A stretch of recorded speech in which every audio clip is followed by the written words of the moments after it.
Okay, so by now you've kind of figured out how big your art is, and hopefully you've been able to print it out. I went ahead and printed mine out here. This is the actual size of my art file from the computer. I'm gonna get my scissors and I'm gonna cut it out because I think it's distracting to have the white background. So I wanna cut my artwork out, as best as I can. It doesn't have to be perfect, maybe a little messy, but I wanna get those corners off because I think they're just kind of distracting.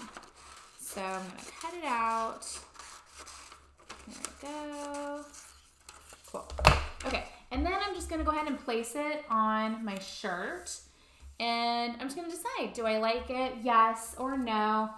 I don't know. Usually you never like it the first time. So don't think you did something wrong. It's totally normal not to like it the first time. You might wanna ask a friend, what do they think? I mean, I really like the way it was on my CAD that I have over here on the left. And I'm kind of looking at this and I'm thinking, I don't know, I think it's a little too small.